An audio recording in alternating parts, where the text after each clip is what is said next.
Hi, and this is Mike Garner from MrMikeGarner.com, coming to you for your personal growth and spiritual development.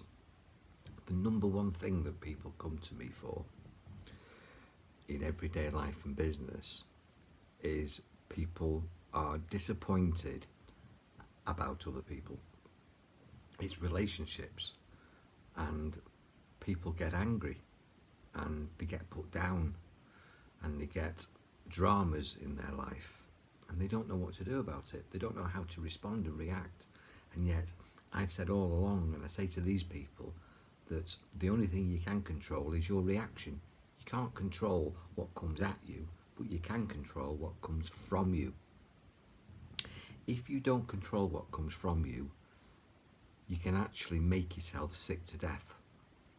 What actually happens is anger, frustration, resentment, argument, fear, crying, emotional upset, negativity is toxic in your body. If you had a blood test and then you did a chemical analysis on it, or took a tear and did a chemical analysis on that, and then got angry or got negatively emotional, if you did a toxic test on your tear would become acidic, and your blood test would show all sorts of cortisone and body destroying toxins. It's poisonous. You're actually poisoning yourself with your response when it's actually triggered by somebody else. You're allowing them to poison you, and you're getting angry and you're expecting them to die. No, you're killing yourself.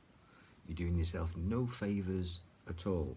Now let me ask you, what sort of state do you want to be in? Do you want to be angry? Do you want to be turbulent? Do you want to be upset? Or do you want to feel pleasant?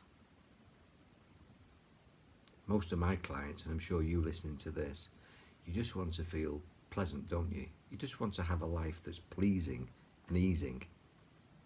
When you've got a pleasant mind, then we call that peace. When we've got a pleasant heart, we call that love.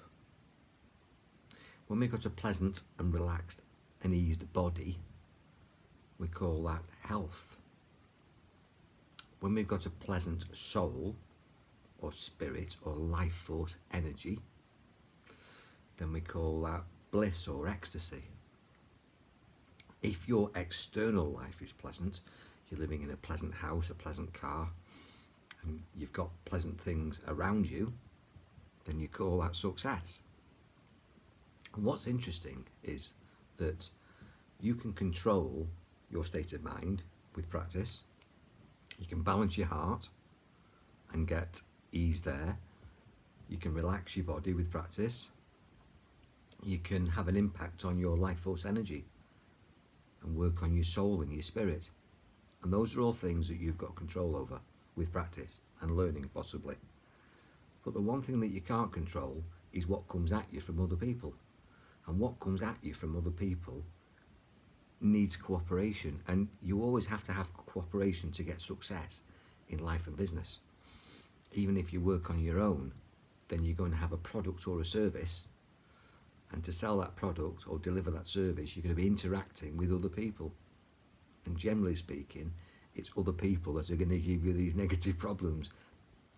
They're going to be coming at you with negativity, challenges, and it's your reaction that's going to poison you or not. So we have to live in the world. You could be a hermit and you could lock yourself away and have no interactions, but then you possibly wouldn't earn a living unless you've got a residual income or you've got a business and they can just put the money in your bank and you don't talk to anybody. But that doesn't really work. That's not emotionally balancing. That's not edifying for your mind or your body. You need to have interaction. So let me just tell you, the best thing to do, in my opinion, is to watch your response, witness your response and control your response. And aim to have peace of mind. Aim to have a balanced, pleased and eased heart. Learn physical relaxation and spot tension and anxiety rising and nip it in the bud before it poisons you. And also learn how to control your life force energy. watch your mood and your attitude, and witness people coming at you, and get away from people who bring you into dramas and create trauma for you and upset you. Get away from those people. It might be that in your career or you're in circumstances and situations where you can't get away from these people. Well, maybe you just have to learn to cope with that, and that's what I'm all about, giving you techniques to help you cope with that. But be aware of it and stop responding in negative ways, because you're poisoning yourself, and you certainly don't want to do that. If you can measure your toxicity, as I've just mentioned, with a teardrop or a blood test, your teardrop becomes acidic and your blood chemistry becomes full of toxins and cortisol and things that give you cancer and diabetes and leukemia and psoriasis, heart disease, all sorts of things that you really don't want. You're actually shortening your life, and you're allowing other people to shorten your life. Really, when people come at you, you want to kill them, don't you? But the truth is, you're killing yourself. So just stop doing that, stop reacting, start acting in ways that give you peace of mind, a pleasant heart, a pleasant body, and pleasant health, and pleasant full energy of your body, and control your spiritual system. Because when you do that, that's when your life goes to another level. And if I can help you, you know where I am. Realise that you need the cooperation of people. So get people around you who are like-minded, who are part of your team, and get away from people who antagonise you and give you stress and tension. God bless. Enjoy your mind. Be powerful.